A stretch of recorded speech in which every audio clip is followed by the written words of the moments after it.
আসসালামু আলাইকুম। লাউয়ের খোসা দিয়েও যে এত মজার মজার রেসিপি তৈরি করা যায় সেটা কিন্তু আমরা অনেকেরই অজানা। আজকে সেরকমই একটি মজাদার রেসিপি আপনাদের সাথে শেয়ার করছি। আজকে তৈরি করে দেখাচ্ছি লাউয়ের খোসা ভাজি। এই ভাজিটা খেতে কতটা যে মজার হয় সেটা শুধু আপনারা যারা খেয়েছেন তারাই বলতে পারবেন।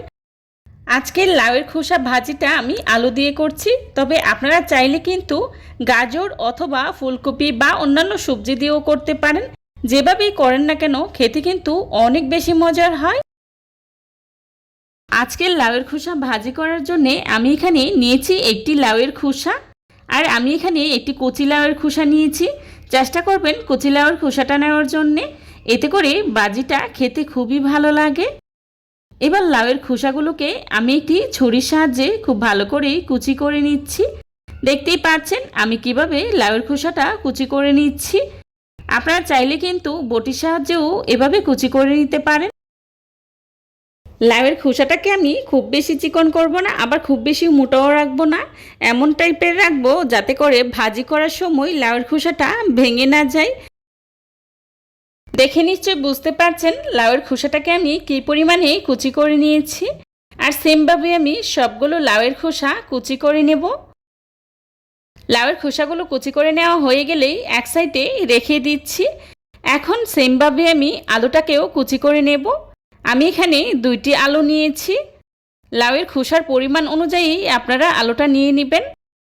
এবার আলুটাকেও আমি সেমভাবেই কুচি করে নিচ্ছি।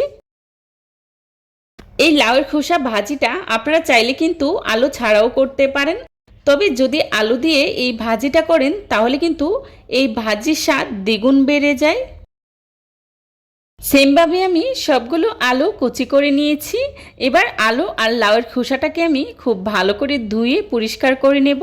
অফ ক্যামেরায় আমি আলু আর লাউয়ের খোসাটাকে খুব ভালো করে ধুয়ে পরিষ্কার করে নিয়েছি। এখন ভাজি তৈরি করার পালা। ভাজি তৈরি করার জন্যে চুলায় একটি প্যান বসিয়েই তার মধ্যে দিয়ে দিচ্ছি পরিমাণ মতো তেল। এই ভাজিতে তেলের পরিমাণটা কিছুটা বেশি দিলে ভাজিটা খেতে খুবই ভালো লাগে। তেলটা হালকা গরম হয়ে আসলেই দিয়ে দিচ্ছি আগে থেকে কুচি করে রাখা লাউয়ের খোসা, আর দিয়ে দিচ্ছি কুচি করে রাখা আলু, দিয়ে দিচ্ছি পেঁয়াজ কুচি, আর দিয়ে দিচ্ছি কাঁচামরিচ ফালি, দিয়ে দিচ্ছি 1 চা চামচ লাল মরিচের গুঁড়া, 1/2 চা চামচ দিয়ে দিচ্ছি হলুদের গুঁড়া, 1/2 চা চামচ ধনিয়া গুঁড়া, দিয়ে দিচ্ছি লবণ 1 চা চামচ। এখন সবগুলো উপকরণ একসাথে খুব ভালো করেই নেড়ে মিশিয়ে নেব। দেখতেই পাচ্ছেন আমি খুব ভালো করে নেড়ে মিশিয়ে নিয়েছি। এই পর্যায়ে ঢাকনা দিয়ে ঢেকে 3 থেকে 4 মিনিটের মতো সময় নিয়ে রান্না করে নেব। আজকের এই লাউয়ের খোসাটা কিন্তু আমি পানি ছাড়াই করব, আর পানি ছাড়া এই লাউয়ের খোসাটা ভাজি করলে খেতে কিন্তু খুবই মজার হয়। চুলার আঁচটা মিডিয়াম টু লো হিটে রেখেই এভাবেই ঢাকনা দিয়ে ঢেকে কিছুক্ষণ পর আবার ঢাকনাটা উঠে নেড়ে চেড়ে দিচ্ছি। আর এভাবেই আমি বেশ কিছুটা সময় নিয়েই ভাজিটা খুব ভালো করেই করে নেব। লাউয়ের এই খোসা ভাজি করতে কিন্তু খুব একটা সময় লাগে না, অল্প সময়েই হয়ে যায়। আমি কিছুক্ষণ পর পর ঢাকনাটা উঠিয়েই এভাবেই নেড়ে চেড়ে দিচ্ছি।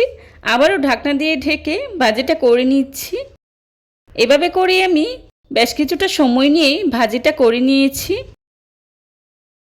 লাউয়ের এই খোসা ভাজিটা খেতে যে কতটা মজার হয় যারা খেয়েছেন তারা তো জানেন, আর যারা খান নাই আমার রেসিপিটা ফলো করে একবার হলেও বাসায় ট্রাই করবেন, তাহলে বুঝতে পারবেন খেতে কতটা মজার হয়।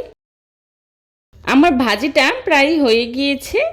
এই পর্যায়েই দিয়ে দিচ্ছি কিছুটা ফ্রেশ ধনিয়া পাতা কুচি। ধনিয়া পাতাটা অবশ্যই দেওয়ার চেষ্টা করবেন, এতে করে ভাজিতে ধনিয়া পাতার খুব সুন্দর একটা ফ্লেভার পাওয়া যায়। চেষ্টা করেছি খুবই সহজভাবে আজকের এই রেসিপিটি আপনাদের সাথে শেয়ার করার জন্যে। আশা করছি আমার আজকের এই রেসিপিটি আপনাদের কাছে খুবই ভালো লাগবে।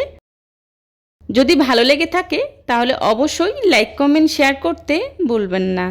আপনাদের একটি লাইক এবং একটি কমেন্টস আমাদেরকে নতুন নতুন কন্টেন্ট তৈরি করতে অনেক উৎসাহিত করে। ভাজিটাকে আমি চুলা থেকে নামিয়ে একটি সার্ভিং ডিশে সার্ভ করে নিচ্ছি। রেসিপি ভালো লাগলে বাসায় একবার হলেও ট্রাই করবেন, আর কেমন হয়েছে আমাকে কমেন্টস করে জানাবেন। যারা এতক্ষণ ধৈর্য সহকারে আমার ভিডিওটি দেখেছেন তাদেরকে জানাই অসংখ্য ধন্যবাদ। এই ধরনের সব ঘরোয়া এবং মজার মজার রেসিপি পেতে আমার চ্যানেলটি ভিজিট করে আসবেন প্লিজ। আমার পরবর্তী রেসিপি দেখার আমন্ত্রণ জানিয়ে আজকের মতো এখানেই বিদায় নিচ্ছি। সবাই ভালো থাকবেন, সুস্থ থাকবেন। আল্লাহ হাফেজ। আসসালামু আলাইকুম।